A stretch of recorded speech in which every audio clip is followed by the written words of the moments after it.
Barbados, we must never allow present circumstances to define our future. In the past, we were known for our strong and decisive leadership, our social, economic, and political stability, and our well-educated and productive workforce. Who we become will depend on the vision and the focus we have. These series of videos will challenge us as a people to dig deep within and find our purpose. We are Refocusing Barbados. Hello, this is Mac, and once again this is Refocusing Barbados. There are three things I need to talk about today. One, democracy in our country or the lack thereof, the waste to energy plant, and leadership. There are some things that have been happening in our country over the past few months that has caused us to really sit up here and focus in Barbados and to take another look at it. And we have been discussing this at length because we realize that the behavior of government has really seriously threatened our democracy. And what we have realized is that the intrusion into people's private lives is cause for concern. And what we are concerned about is this, is the intrusion into people's private lives as a result of the intention to secure our people, or is it for our political intent? And when we look at what has been happening, we are very concerned because what we found is that government seems more interested in protecting its slim margin or majority in Parliament, because you travel across this country, you listen to people speak, and you realize that the people are saddled with a government that they don't want. And the government understands this, the government knows this. So what the government seems to be doing is to be intimidating people and spreading fear to keep people in line. And you know what it is with Barbadians. They are non-confrontational. This is very, very, very, very worrying. Dr. George Bell, as I said before, spoke out, and the response was a political response. The government wasn't interested in the fact that he was exercising his democratic right, but they were interested in the fact, so they say, that his comments were seditious. And then you look at what happened during Bobby Clark's march, the first one, the heavy presence of the security forces. And then recently this week, well, this week is one of the weeks of weeks, so much happening in our country. And the intention of the government or whatever to bring charges against Reverend Charles Morris. It sends a clear message. You're gonna put up or shut up. If you try anything, we want you to know that we are going to use our might. Don't even think about it. But is this the way our democracy is supposed to function? Are we to be afraid of a government that we elect and that we peacefully elect? Are we to cower in their presence? And that is why we here, Refocusing Barbados, have decided to speak out. This is one of the reasons why. This government has no intention of accepting any form of dissent. But you know, I've always recognized this. When people are on the wrong side of an issue, they tend to become very paranoid. And of course, paranoia has stepped into the government, and the government seems unwilling. But I want to remind the government that we are 270,000 strong, and there are 16. And that's the reality. And that will never, ever, ever change. It will always be that the people will be the majority. And the people have to understand that their majority is a rallying call for them to take action when they have to. That they ought not to be afraid of a government that is only so weak.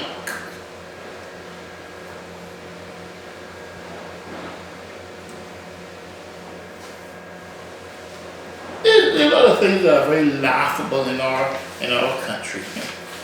Very, very, very laughable. And one of the laughable ones is the waste to energy plant. If ever there was a very uncalled for spending, this is it. China has over 1 billion people. Barbados has just over 270,000. And the waste to energy plant that they're bringing here is similar to the one that was set up in China for 1 billion people. It cost the Chinese $15 million to set up their plant, but you understand it's going to cost us over $300 million.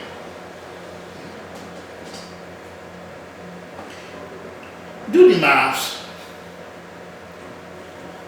1 billion people with so much waste, and a plant costing $15 million US, and 280,000 people also, and a plant costing over 300 million. Let me tell you, Bajans, we're not going to be wasting a whole lot. We're not going to be producing real waste. I understand that this plant will require 600 tons of waste a day. 600 tons of waste a day.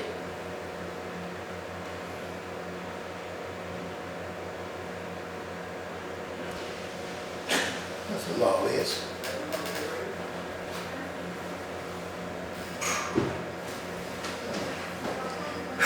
Now let me scratch my head.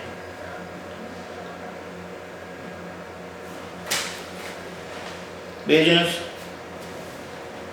the biggest waste we got in this country is in Bay Street.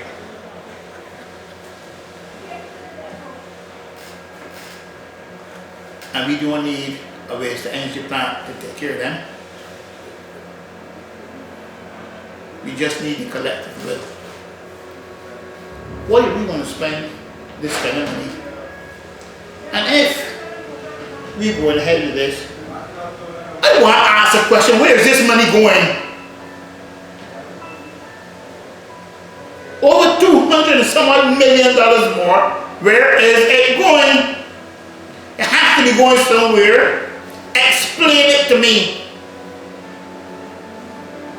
This is an embarrassment. And you look at waste in this country, which the government seems willing to produce. And you don't have to go too far. You look at the Point Hill. That project, they say, cost $80 million. And the biggest waste we have in this country is the waste of money. In light of the fact that we as a people now have an economy that's on its knees, you will come and saddle the people with this folly. And you know what's the funny thing about it though? They just seem so quiet about all this. We seem to accept this. And the Bajans are behaving like, I can't do no better.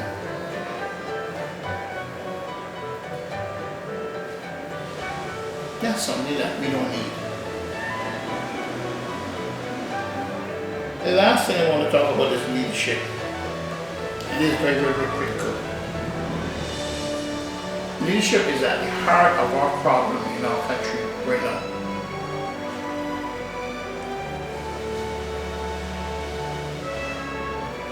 One of the commanders in the U.S. Army,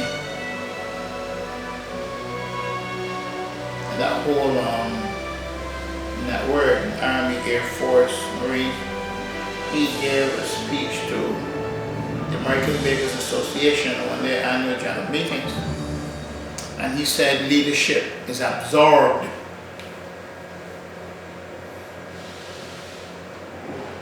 That's true. In order for leadership to be effective, it must be absorbed. The rank and file, the leader's vision, his effectiveness must go into the psyche of those who follow that person.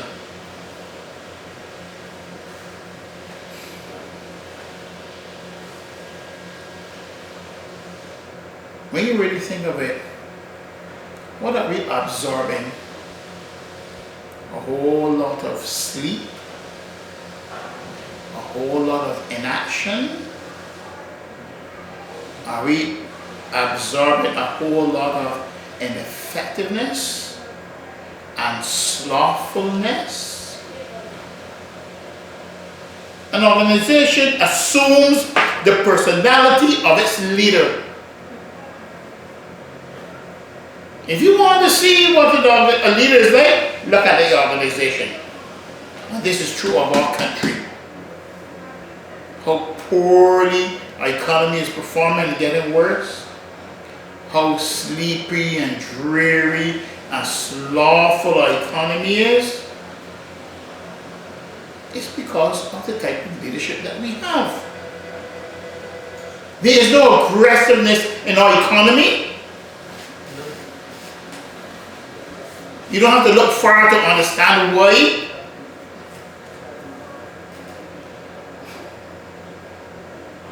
The weight of the Prime Minister's inaction is a heavy burden for this country to bear.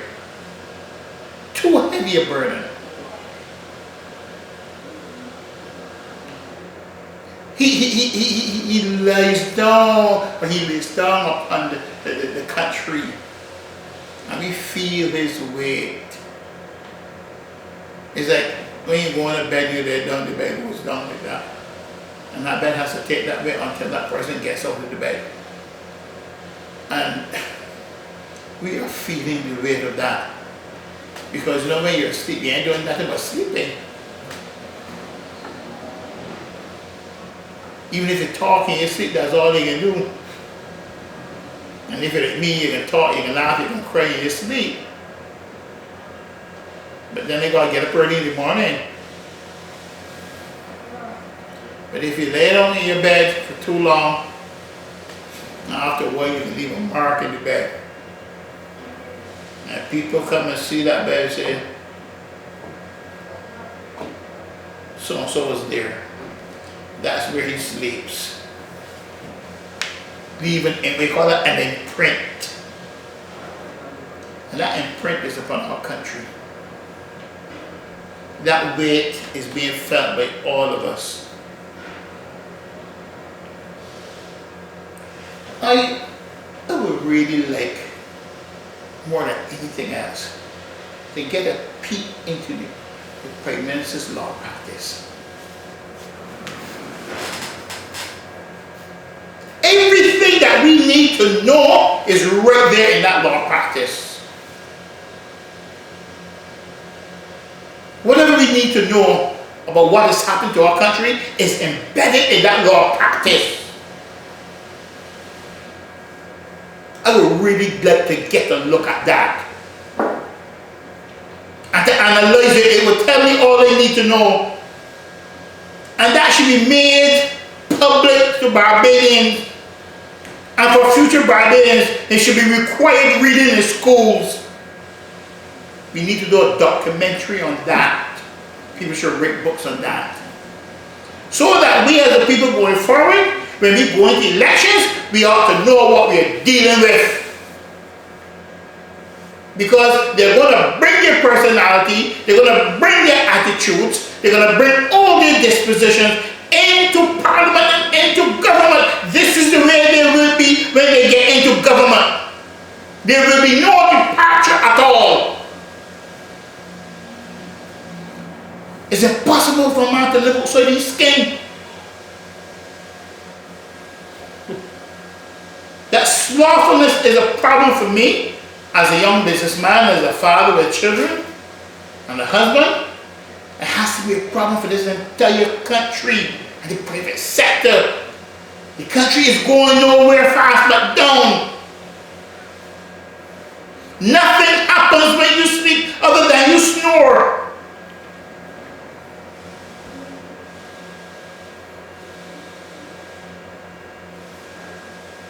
I am seeing the slothfulness of our leadership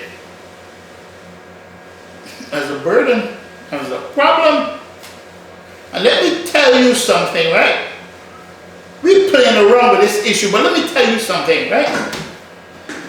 A slothful man remembers his roof is leaking only when the rain falls. Think about that. You remember the monkey in the house? We learned that maybe in primary school. The monkey only wanted to build a house whenever it rains because he was getting wet. So if the roof over the leadership's head isn't leaking, he ain't worried. But the problem is, his roof may not be leaking, but ours is leaking. A lot of us are getting wet. A lot of us are getting soaked. A lot of us are drowning in debt. A lot of us are drowning under the weight of unemployment. This is our home. This is our country. We can't pick up and pack up and say we're pulling up, we're going somewhere else. This is our land. We have to protect it. It's time that we get up and say, enough is enough. If you wanted enough evidence to prove that we have had enough and this government is incapable of leading us and doing an effective job, check out the three things this week. The whole debate on the solid waste tax. That's the waste. The decision to charge Governor Charles Morris. You understand? We have got enough evidence for us to understand that we have serious problems. We need to do something about it. I wish to God that we really do something about it. But we have a problem, you know. I can be very honest and very frank. We in this country have a serious problem. We have a political problem. It is not only economic, but it is also political. We are accustomed as a country to look into one party or the other according to our circumstances. But no, it seems like we are stuck with the Democratic Liberal Party. It seems as though we are stuck. We can't go anywhere and we have to take what they give us because the bees ain't saying nothing.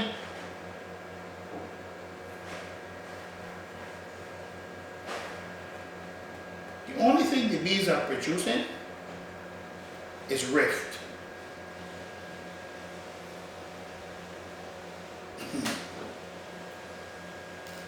They are not listening. They are not listening. Ask you a question. If you're in opposition, you're listening to me. Now, when you form the company, you can listen to me. And this is something that I want all you Barbadians to realize. When a candidate wins that seat, the first thing he loses is his ears. Every politician's ears is drop off after he gets into parliament. You don't hear a thing you say. That's why we have to vote to remind them what we were saying. You're listening to me? All right. When they go into that booth and it's me and the Lord alone in there, what's we to do with you? And by this, they're probably fighting amongst itself, internally, and there are solutions that are required. And you know the truth is, when you look at the quality of people within the Barbados Democratic Party camp, by far, it's a lot better than what the Dems are giving us. There's no doubt about it. What is sense in having good food and you can't eat it? After what it spoils, And it's a crying shame that this party cannot put its house in order. They need to think of country first rather than self. And I can say that because I am not a selfish person. I'm a person who likes to share. I'm a person who gives his heart out. And I think that the Barbados Party needs to stand up like men and women and realize what is required of them at this critical stage in our country. It's not necessarily what they want, what I'm entitled to, or what I should have. But the broader picture and the greater objective is, what do we need to do to have our country?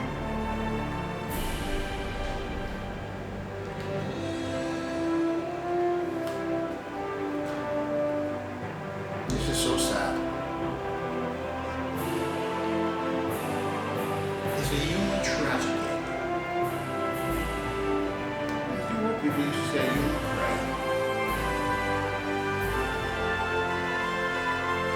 The only thing I can conclude is, and take my word for this, in the end the Lord will have his way. The Lord's will be done, and it must be done. And his will be done irrespective of who you are or who I am. He doesn't deal in personalities.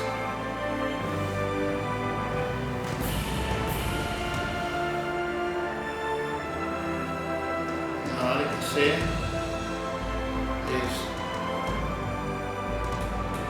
even so, Lord Jesus, do what you have to do. Join us on our Facebook page.